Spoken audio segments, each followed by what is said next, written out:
Assalamualaikum warahmatullahi wabarakatuh. Perkenalkan, nama saya Aidila Cantika Sana Putri. Saya selaku Ketua Divisi Hidroponik dan juga perwakilan dari komunitas Go Green bersama dengan narasumber kita yaitu Kak Aditya. Halo, Del. Biodatanya aku bacain dulu ya, Kak. Silakan. Kak Adit, nama lengkapnya Aditya Wanda Hudabi, benar Kak? Betul sekali. Nama panggilannya Kak Adit. Betul. Alamatnya di Jalan Jauh Ya. banget ya? Ya, cukup lumayan. Jauh banget, oh my god. Pendidikan terakhirnya SMK SMK. dan pekerjaan wirausaha. Ya, betul. Wirausaha. Dan nama bisnisnya Sahabat Tani, Sahabat nama Tani. brand kita tuh Keren Sahabat banget. Tani. Aktivitas saat ini yaitu memasarkan sayuran hidroponik. Betul. Dan moto hidupnya yaitu menjadi wirausaha di bidang pertanian hidroponik. Oke, jadi Kak Adit baru saja melakukan penyuluhan seputar hidroponik ke SMA Negeri 1 Setu. Ya. Nah, gimana perasaannya hari ini Kak? Yang pertama itu turut seneng, terima kasih banyak sudah diundang sama dari SMA 11. Dan kalau boleh tahu, pengalaman kakak seputar pengalaman kakak pas pertama kali mendalami tentang hidroponik itu gimana sih Kak? Jadi begini, awalnya itu kita itu seneng nanem, ngelihat sayuran itu kok seger banget, terutama hidroponik gitu. Dengan medianya itu kan medianya tanpa tanah, menggunakan air kan, unik lah gitu.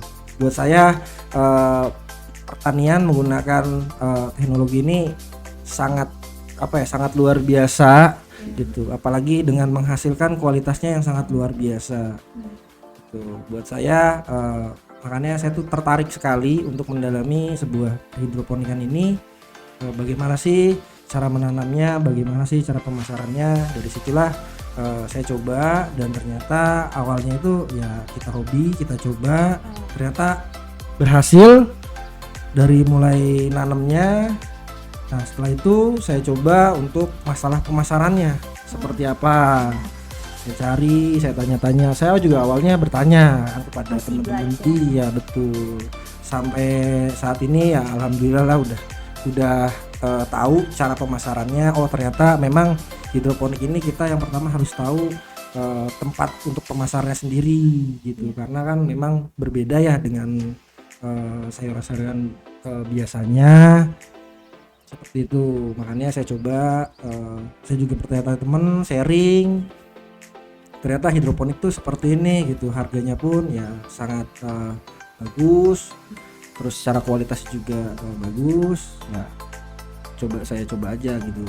Coba belajar. Tadi kan Kak Adit tuh kan udah belajar banyak banget ya. Nah, itu Iya. tuh yang ngajarin Kak Adit sampai bisa semuanya itu siapa sih Kak? Awal kita itu belajar seputar dari sharing dengan teman, dengan YouTube gitu. Iya, kita sempat gagalnya tuh seperti ini, saya harus ngapain gitu. Terus saya juga ada komunitas, saya coba masuk, saya tanya-tanya, juga saya coba aplikasikan di lapangan. Oh, ternyata betul. Tuh. Mulai dari belajar ngelewatin banyak kesalahan sampai Betul. bisa ngasilin cuan juga. Wah, biasa Alhamdulillah. banget. Alhamdulillah. Terus juga apa aja yang perlu dipersiapkan? Apa aja sih yang perlu dipersiapkan untuk melakukan tanam secara hidroponik itu? Untuk caranya sendiri sih yang pertama kita kan dari mulai persemaian dulu. Dari persemaian nanti selang berapa hari bibit tersebut akan terjadinya pecah gitu, atau bisa disebut kita itu seprut. Berapa hari Kak? Ya biasanya sih 2 hari udah. 2 hari Ya pecah. udah ya. Kalau memang itu benihnya kondisinya tidak expired, dia udah bagus. Ya 2 hari menurut saya udah sangat cukup. Terus yang keduanya setelah dari persemaian kita pindah permajaan. Ya karena kan udah mulai numbuh tuh. Yang penting sih setelah saya lihat udah cukup buat di permajaan ya saya pindah Kak. Proses peremajaan itu tuh bagaimana sih Kak? Kalau permajaan sendiri sih Yang awalnya kan di media persemaian sampai tumbuh tunas sejati. Biasanya tuh tunas ketiga tuh. Ya pokoknya ada 3 daun. Nah, biasanya dari situ saya coba ke media permajaan. Nah, dari permajaan selang seminggu lah kurang lebih baru kita pembesaran. Kalau saya seperti itu. Mungkin ada beberapa orang yang aplikasiinnya berbeda karena kan setiap orang kan beda-beda nih secara ininya gitu, secara lapangannya. Kalau saya sih seperti itu. Terus alat dan bahan-bahan yang diperlukan itu apa aja Kak? Kalau untuk bahan-bahannya sih ya sebenarnya sih simpel, karena kita kan tidak menggunakan tanah, kita perlu namanya rock wool. Rock wool itu penggantinya media tanah. Terbuat dari bahan apa kalau? Kalau terbuatnya sih saya kurang tahu ya. Yang jelas saya tahunya cuman ini rock wool buat pengganti media tanamnya. Ya sudah saya coba, ternyata betul.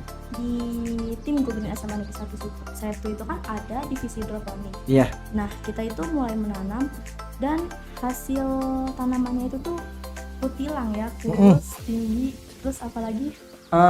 Ya intinya itu tidak seperti sayuran-sayuran biasanya yang biasa kita lihat gitu. Iya. Biasanya kalau kutilang itu kurang sinar matahari. Kurang sinar matahari. Ya karena di sayur itu kan memang perlu namanya fotosintesis yang dari sinar matahari tersebut. Kalau vitamin ngaruh nggak? Vitamin ya bukan cuma vitamin. Kalau vitamin kan cuma sekedar pertumbuhan, tapi untuk masalah besar batang atau segala macam itu kan ada di sinar matahari. Karena kita tuh perlu sinar matahari itu terutama pagi, sore, siang pun ya harus kena juga. Cuman ya kalau siang banget kan kayak terik banget ya. Iya itu. Kalau kita nggak ada sinar matahari, resikonya pertumbuhan itu akan sangat lambat. Iya betul. Terus juga aku mau tahu cara penanaman di musim hujan itu gimana sih, misalnya kayak wajib banget kena sinar matahari kayak gimana? Nah kalau dari musim hujan seperti ini sih biasanya kita itu ada ada tambahan itu pakai lampu grow light. Iya grow light.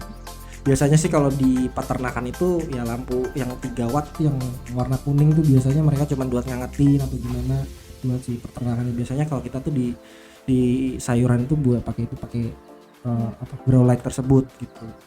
Oke. Terus juga kalau misalnya pasti kan setiap tumbuhan itu kan suka ada hamanya, suka ada ulatnya gitu. Betul. Nah itu cara ngatasinnya. Kalau saya sih menggunakan yellow trap karena yellow trap itu apa ya sebutnya, biasa sih kalau kita tuh punya botol kita cat warna kuning. Nah di botol itu kita kasih lapisan lem. Nah sebenarnya tujuannya apa? Biar merangkap si hama tersebut. Ya karena hama sendiri dia lebih lebih senang atau lebih cenderung ngeliat tuh yang berwarna-warna cerah tuh. Tapi kalau dengan atap langit terbuka itu tidak bisa 100% bisa menangkal hama. Makanya kadang ada orang yang menggunakan greenhouse yang greenhouse pun hama masih ada. Hidroponik sendiri kan ada slogannya tuh sayuran sehat, segar dan bebas pestisida kimia. Karena kita di sayuran hidroponik tidak pernah menggunakan pestisida kimia. Tapi ada nggak sih kalau tanaman hidroponik yang menggunakan pestisida itu? Sebenarnya kembali lagi ke si petaninya. Beda-beda. Betul, iya beda-beda. Tergantung dari si petaninya sendiri. Kalau saya sih terus terang saya bukan yang nggak pernah sih ya. Tapi kalau emang berpikirnya kan gagalnya sampai bisa ya 50 sampai 80% ya mau nggak mau saya harus pakai pestisida. Tapi bukan pestisida, ya tapi yang nabatinya. Beda-beda iya. Aku baru tahu saat ini, kirain pestisida cuma ada satu jenis aja. Ternyata ada banyak juga. Betul, ada. Biasanya sih saya kalau misalnya pestisida nabati itu biasanya kalau saya itu ya tapi tidak 100% ya, itu bisa menggunakan bekas cucian ikan biasanya, terus sama bekas puntung rokok yang saya rendam di air dan airnya itu biasa saya semprot. Oh bisa. Iya, kalau saya cuman tetap itu juga apa ya sebutnya ya, yang nggak disebut nabati enggak ya, tapi ya buat menangkal aja sih sebenarnya itu. Cuman Sendiri. iya sendiri beda-beda sih kadang setiap tergantung si Kreatif. petaninya, iya gitu. Terus juga untuk penambahan vitaminnya itu kita setiap hari boleh? Ya kalau dibilang setiap hari ya nggak boleh, nanti overdosis dong. Oh Overdosis gitu. Ada cycle time-nya. Biasanya sih kita itu harus ngecek airnya lebih dahulu gitu. Air itu memang kan punya standarnya. Dari usia sekian sampai berapa hari kita PM-nya berapa.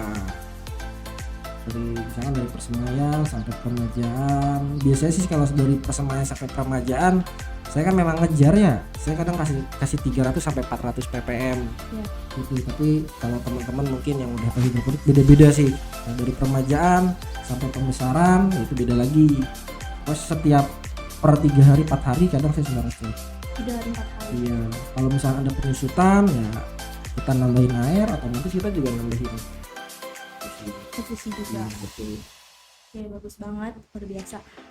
Terus juga kan kita kan pasti suka beli, kita kan nggak tahu nih mana bibit yang bagus atau bibit yang jelek. Nah, itu tuh ada nggak sih nama merek yang isinya itu bibitnya itu bagus, itu mereknya apa gitu?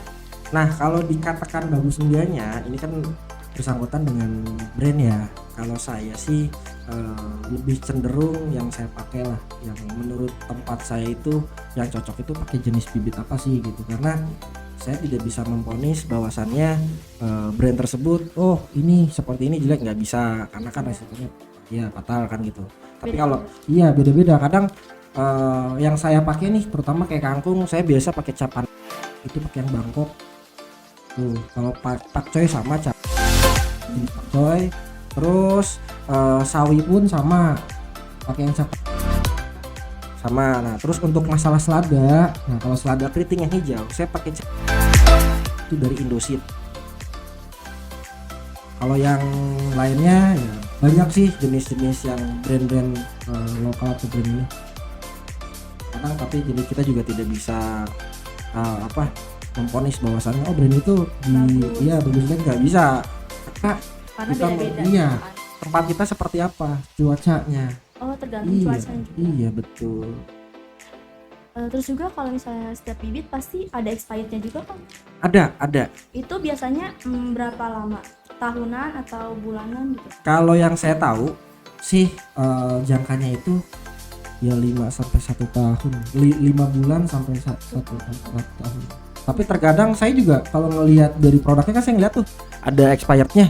Ternyata saya beli, saya taruh, begitu saya nanam lagi, loh ternyata kok nggak seprut gitu. Biasanya kadang ada miskomunikasi dengan si penjual. Padahal itu nggak bagus, tapi Iya, dibilangnya tapi bagus. ya itu karena kita kan ngeliat expired, kita kan patokan dari situ. Pasarnya Kak Adit itu kayak mana sih Kak? Nah untuk pasar sih alhamdulillah saya juga punya beberapa reseller, kurang lebih ada 5 reseller.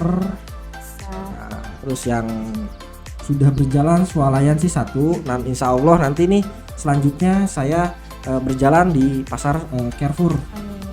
Amin itu di daerah Bekasi. Saya sih dapat bocorannya kurang lebih ada 5 toko informasi pihak Carrefournya, tapi saya juga belum tahu karena kita masih ada sounding lagi, ada persyaratan yang memang harus kita lengkapi. Oke, ini tuh berawal dari hobi dan seneng juga ngelakuinnya sampai bisa ngasilin cuan. Keren banget. Alhamdulillah dari hobi. Oke, ya udah sampai di sini dulu aja Kak. Siap. Terima kasih banyak udah mau datang ke Siap, sekolah kita. sama-sama Dela. Itu tadi tuh awalnya dari hobi dan lama-lama bisa menghasilkan cuan juga. Dan ini cocok banget buat ditiru sama generasi Z seperti kita dong. Udah sampai di sini dulu aja. Terima kasih Kak. Sama-sama. See you and bye. Dah. Oke, salam lestari, salam go green. Go Go, go, go green. green. See you and bye.